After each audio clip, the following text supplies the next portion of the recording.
We're live from New Delhi. You're watching DD India Live, India's voice to the world. I'm Lipakshi Khurana. Coming up in the next 30 minutes. US President, European leaders call on Iran to stand down at threats of an attack on Israel, express support for Israel against Iranian aggression. Reuters says Blinken headed for West Asia amid high tensions in the region. Donald Trump's much-anticipated interview with Elon Musk gets delayed due to massive cyber attack. Returning to X after a gap, Trump goes full throttle against his Democratic opponent Kamala Harris and US President Joe Biden. Kolkata doctor rape and murder case. Doctors' strike continue across India. Indian Medical Association writes to Health Minister JP Nadda seeks central law to curb violence against doctors. And India braces for turbulent week ahead as the Met Department predicts heavy rainfall in many regions. Monsoon mayhem continues to upend normal life in many states.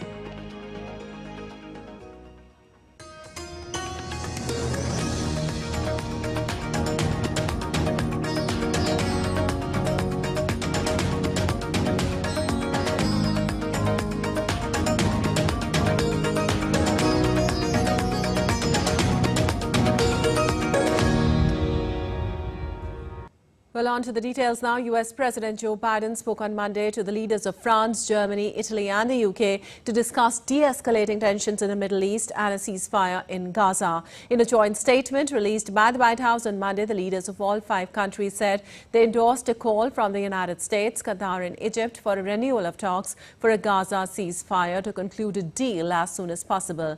Monday's joint statement stressed there is no further time to lose. It also expressed support for Israel against any Iranian threat while urging distribution and delivery of aid to Gaza. The leaders also called on Iran to stand down its ongoing threats of a military attack against Israel and discuss the serious consequences for regional security should such an attack take place. And British Prime Minister Keir Starmer, meanwhile, spoke with Iranian President Masoud Pezeshkian on Monday as part of de-escalation efforts to ease tensions in the Middle East. Pictures shared online by 10 Downing Street showed Starmer on the phone with a caption saying he was talking to Pezeshkian. UK PM asked Iranian President to refrain from attacking Israel and saying that war was not in anyone's interest. Starmer told Pezeshkian that he was deeply concerned by the situation in the Middle East and called on all parties to de-escalate to avoid further regional confrontation. And according to sources, U.S. Secretary of State Antony Blinken is scheduled to travel to the Middle East on Tuesday amid high tensions in the region. As per the reports, Blinken has stops planned in Qatar, Egypt and Israel. Also, Israel has meanwhile said it is monitoring developments in Iran regarding a threatened strike against it. Israeli military spokesperson Rear Admiral Daniel Hagari said the military has not issued new safety guidelines to the public, but if needed, would update the home front about any changes as quickly as possible. We are following what is going on specifically with Iran. With all our capabilities, we are also not following alone. We are following with the United States and other partners. We take seriously the statements and remarks by our enemies, and therefore we are at peak preparedness for attack and defense, and we will act according to the instructions of the political level. Well, United Nations Secretary General Antonio Guterres on Monday condemned the continued loss of life in Gaza conflict and urged both sides to rejoin and conclude a ceasefire and hostages release deal. He welcomes the mediation efforts of the United States, Egypt, and Qatar leaders, and urges both sides to rejoin negotiations and conclude the ceasefire and hostages release deal. The Secretary General reiterates his urgent appeal for an immediate ceasefire and the unconditional release of all hostages. He also again underscores the need to ensure the protection of civilians and for unimpeded and safe humanitarian access into and across Gaza. Well, the United States has deployed a guided missile submarine to the Middle East in anticipation of an Iranian attack against Israel. Iranian officials have warned of reprisal attacks to punish Israel following the assassination of Hamas leader Ismail Haniyeh in Tehran. Tensions in the Middle East have been simmering since the killing, with many fearing an all-out war in the region. DD India's Jody Jacobs reports for more from New York. As tensions continue to grow in the Middle East, the U.S. has now sent a guided missile submarine to the region.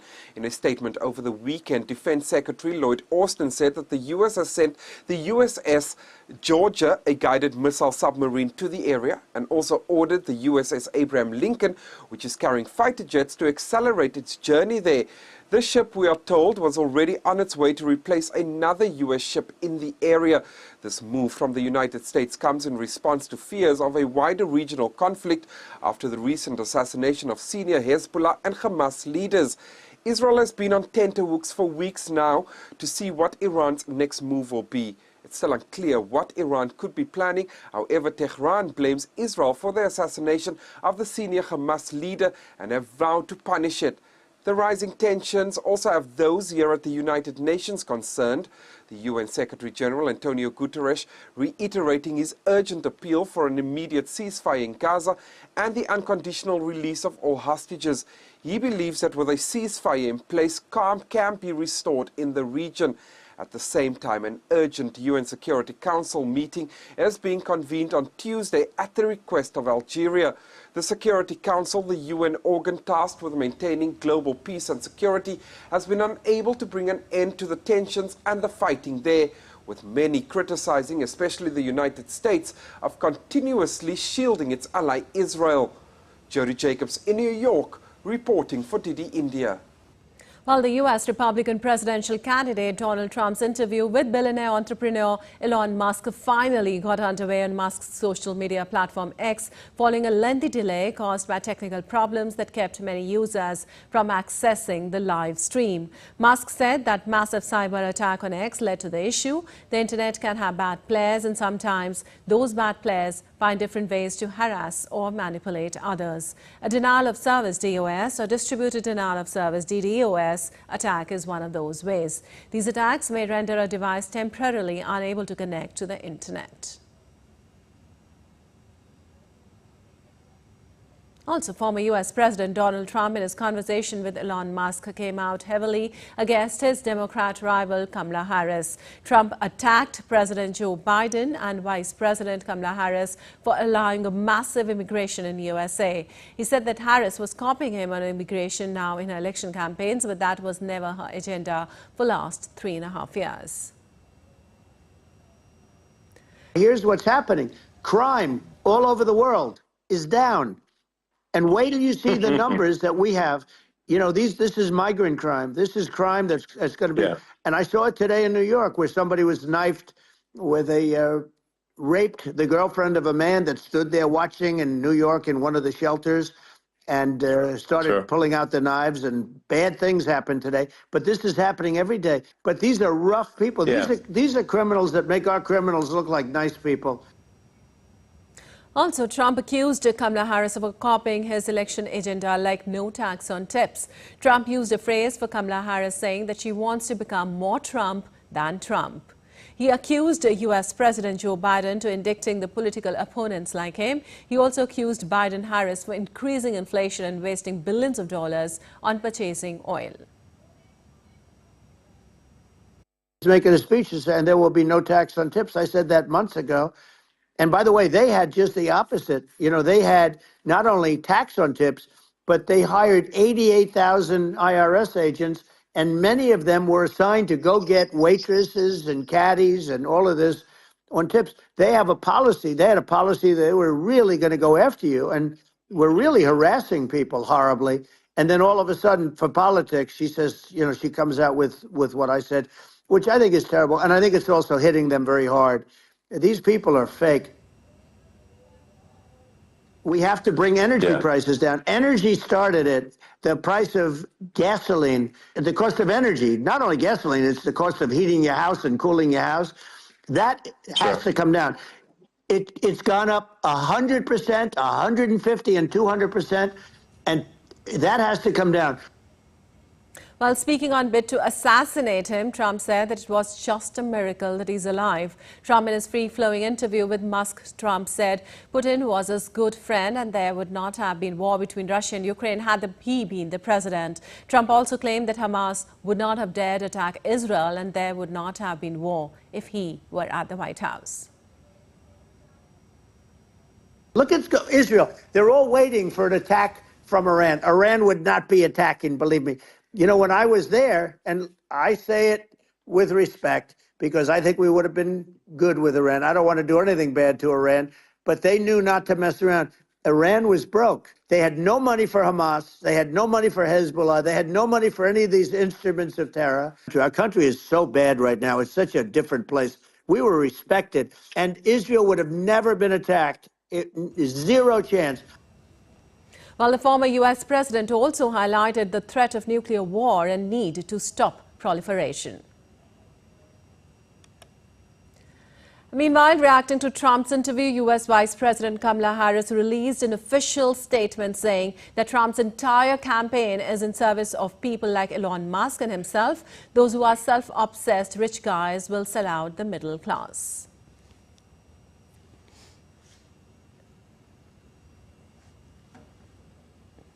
Well, Russia continues to evacuate people from its regions that border Ukraine. On Monday, evacuation was announced in areas of Belgorod region and in Kursk. Over 120,000 have already been displaced. Russian President Vladimir Putin said the goal of Ukraine's attacks in Kursk was to stop Russia's advances in Donbass and to sow discord among Russians. DD India's Dasha Chanishova has more from Moscow. Take a listen. Moscow is sending additional forces and means to build up a group of troops fighting the Ukrainian incursion in its border region of Kursk. On Monday, Kursk region acting governor admitted Ukraine has control over 28 settlements in his region. Speaking at the meeting with Russian President, Alexei Smirnov added that the incursion is about 12 kilometers deep and 40 kilometers wide. He said that more than 120,000 people have been displaced and the evacuations were ongoing. On Monday, neighboring Belgorod region also ordered evacuations of the civilians from one of its border areas, and President Vladimir Putin promised a, quote, worthy response to the Ukrainian incursion, which he says is aimed at destabilizing Russia. Putin said Ukraine was also trying to improve its negotiating positions ahead of possible ceasefire talks.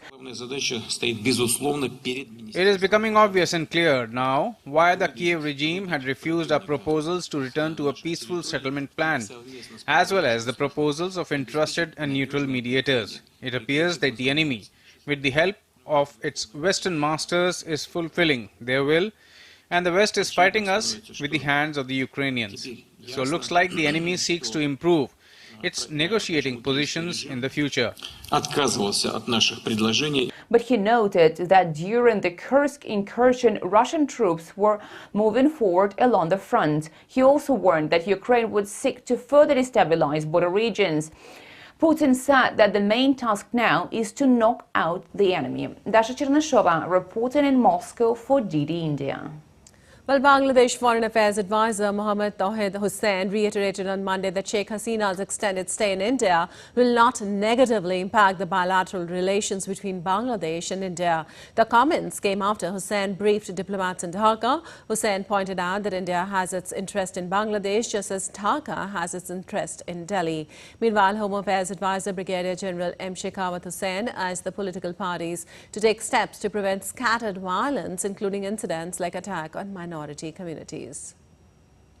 And the United States has denied any role in ousting Bangladesh Prime Minister Sheikh Hasina, who recently quit her position and fled the South Asian nation. A report in an Indian English daily had cited Hasina as accusing the U.S. of playing a role in ousting her because it wanted control over Bangladesh's St. Martin Island in the Bay of Bengal. The newspaper said Hasina had conveyed that message to it through her close associates, while Hasina's son, Sajib Wazid, in a post on X on Sunday, said she never made any such statement. White House spokesperson Karine Jean-Pierre called the allegations of U.S. interference simply false. We have had no involvement at all. Any reports or rumors that the United States government was involved in these events is simply false. That is not true. This is a choice for and by the Bangladeshi people. We believe that the Bangladeshi people should determine the future of the Bangladeshi government, and that's where we stand. Any allegations, certainly we will continue to say, and I have said here, is simply untrue. While lauding the U.S.-India ties, the White House on Monday said that President Joe Biden views the United States' relationship with India as one of the most consequential in the world, adding that both countries work closely on vital priorities. So, look, the President views our relationship, the United States' relationship with India, as one of the most consequential in the world. And so we work closely with India on our most vital priorities, including through the Quad and the U.S.-India initiative on this critical and emerging technology. And so we look forward to continuing to expand our critically important partnership and how it's going to benefit the American people. And we want to create more prosperous and secure Indo-Pacific and the world. But elephants are mighty creatures, an animal that never forgets and loves reunions. This was seen in Sri Lanka recently, where from the months of July through October, wildlife parks in Sri Lanka transform into a vibrant spectacle of elephant activity. The congregation of elephants at Minaria and Kabudulla is regarded as a noteworthy event. The herd of elephants is believed to have come some of the elephants from the 2021 herd of wild Asian elephants that migrated over 500 kilometers from their original habitat, which was an unusual phenomenon at that time. Enthusiasts from far and wide gathered to witness the spectacular assembly. The event featured prominent experts in the field, and the discussions there focused on identifying gaps in wildlife tourism and exploring ways to enhance and streamline related programs. And still to come in this edition of DD India Live. Candlelight vigils are being held across India to protest against the alleged sexual assault and murder of Kolkata doctor. Tiranga rallies are being organized across the country as part of Har Ghar Tiranga campaign ahead of the 78th Independence Day celebrations. An Indian wrestler, Vinesh Phogat's fate hangs in balance as the nation awaits joint silver appeal verdict.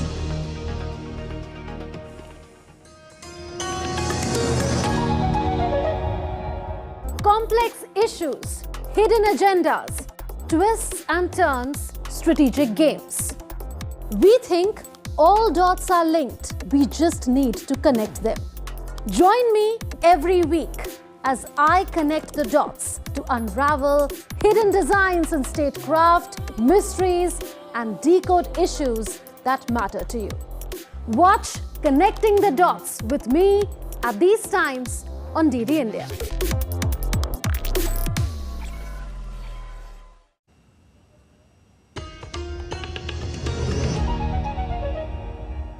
Welcome back. You're watching DD India Live. I'm Lipakshi Kuran, and moving on, doctors across India went on a nationwide protest from Tuesday in protest against the sexual assault and murder of a female doctor at a Kolkata medical hospital on the 9th of August. Demanding justice, doctors from Indian states including Maharashtra, Kerala, Tamil Nadu, Punjab, Madhya Pradesh, Telangana, Jharkhand, Chhattisgarh, Chandigarh, Rajasthan, Gujarat and some faculty associations joined the protest. Meanwhile, a two-member team of the National Commission for Women arrived in Kolkata on Monday and took cognizance of the matter. Whereas Indian Medical Association wrote a letter to Union Health Minister J.P. Nadda demanding impartial investigation and speedy trial, IMA also demanded detailed investigation into the circumstances of the crime and immediate steps to improve the safety of doctors, especially women, at the workplace. The IMA has given a two-day ultimatum to the state government demanding that the investigation into the institution be conducted by a central agency and that the victim's family be compensated.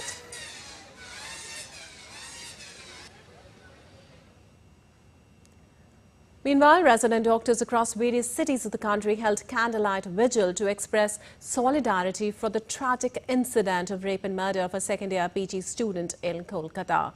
The protesters expressed their grief and outrage over the tragic death.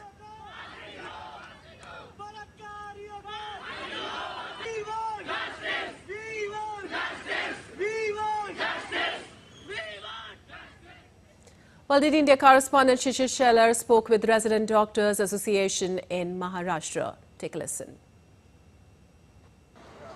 The impact of rape and brutal murder of the resident doctor in Kolkata has reached across country, and especially the resident doctors from different states of a country also have raising voice. Right now I'm in Mumbai, and in Mumbai the JJ School of the hospitals actually is one of the major hospitals where the resident doctors are also raising this issue and demanding a certain action to be taken by the government here, strict action to be taken by the government here. Right now we have with us some of the female doctors here, resident doctors here. We'll ask them what exactly they take on this entire incident that we have seen in Kolkata. The Kolkata's incident is actually quite shivering when we heard and listened to what exactly happened. As a female doctor, what exactly your demands are? In return of serving and doing jobs, we have just a simple demand: security, strict actions against whoever is committing such grievous acts against anyone who is working. Anyone, not just doctors, anyone who is working.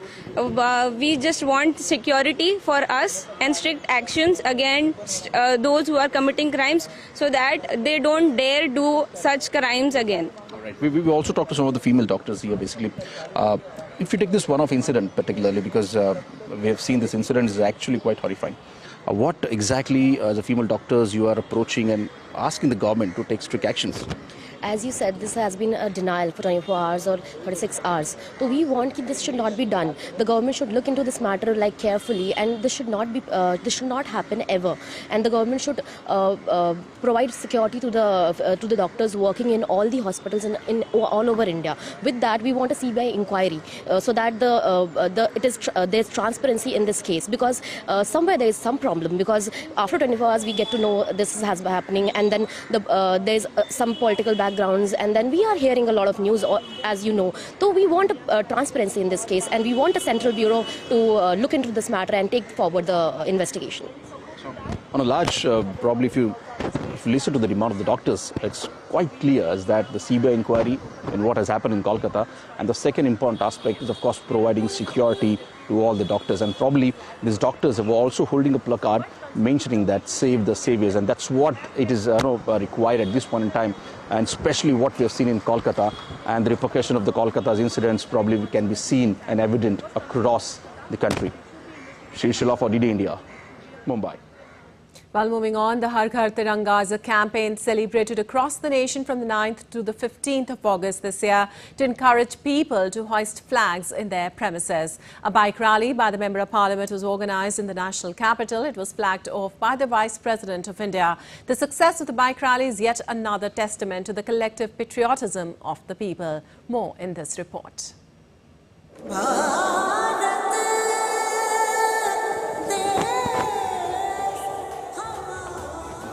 The Har Ghar Tiranga campaign into its third year saw a bike rally by members of parliament in the national capital in the wee hours of the morning.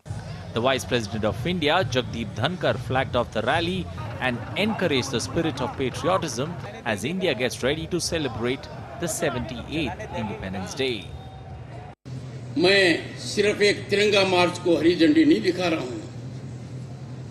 ये हमारे आजादी की शताब्दी पर विकसित भारत के लिए marathon मार्च का हिस्सा है। इसकी शुरुआत कर रहा हूं। आने वाले 15 अगस्त पर हर घर तिरंगा लहराए, शान से लहराए, इस संकल्प के साथ लहराए कि इसकी आन बान शान में बढ़ोतरी होती रहेगी। किसी भी हालत में झंडा ऊंचा रहे हमारा।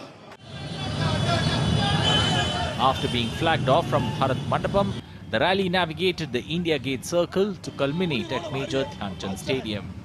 Holding the tricolor afloat, the participants drove on the streets of the national capital led by union ministers, Member of Parliament, non-government organizations, volunteers, students and general public. हजारों लोगों ने एक साथ तिरंगा यात्रा निकाल करके अपने संकल्प को सुदृढ़ करते हुए एक संदेश दिया। आप देख सकते हैं किस तरह से जहां तक दिखाई दे रहा है वहां तिरंगा लहरा है। बहुत जोरदार का माहौल है। गांव-गांव, शहर-शहर, गली-गली, हर जगह तिरंगा लेकर के लोग पैदल चल रहे हैं, गाड़ी में और बाइक में, अलग-अलग तरीके से तिरंगे को लेकर के अपने गाँव में। मैंने फोटो भी देखा है। पूरा देश भर में माहौल है और बहुत ही उत्साहित है। Opposition parties decided to stay away from this event yet again. This is not a political program. This is a program for the whole country together, and there is no political flag, there is no political slogan that is here. Then where comes the politicalness in this program? So this is the opposition trying to politicalize everything. The Har Ghar Tiranga campaign has broken records in the previous two chapters, with the first clocking 6 crore selfies, while the second hit 10 crore selfie buttons. The bike rally embodied the spirit of the campaign and paid tribute to the sacrifices of the nation's freedom fighters and created an excitement amongst the people to be part of the celebrations as India celebrates another Independence Day on the 15th of August this year. Anil Thomas, DD India, New Delhi. And some weather updates now. India braced for turbulent week ahead as the Indian Meteorological Department issued alert for further heavy downpour in many regions. According to the latest weather bulletin, major parts of India are going to witness an intense spell of rainfall in the coming days. An orange alert has also been issued for several states, including Rajasthan, Meghalaya and Kerala, as the situation continues to deteriorate in many regions due to relentless rainfall. The IMD has predicted heavy rainfall in Himachal Pradesh, Uttarakhand, Uttar Pradesh and Rajasthan until 18th of August, in Haryana until 16th of August, in Jammu and Kashmir over the next 3 days, and in Punjab on the 14th of August. An Indian wrestler, Vinesh Phogat's fate hangs in balance as the nation awaits joint silver appeal verdict. Indian wrestler Vinesh Phogat, who secured her place in the final of women's 50 kg freestyle bout, was unexpectedly disqualified from competing due to her being overweight in the final weigh-in. The heartbroken wrestler filed an appeal with the Court of Arbitration for Sport on Wednesday, requesting a joint silver medal. The CAS deferred the decision to August 13th, which the nation eagerly awaits. All right, that's all for this edition of DD India Live. But let us know your thoughts on the news of the day. For those on the go, you can get all the latest news and updates from India and across the world on the DD India mobile app. The app is available on both Android and iOS platforms. Scan the QR code on the screen to download now. We'll be back with more news as it breaks here on DD India. I'm Lipakshi Khurana from all of us here in Delhi. Thanks for watching DD India Live.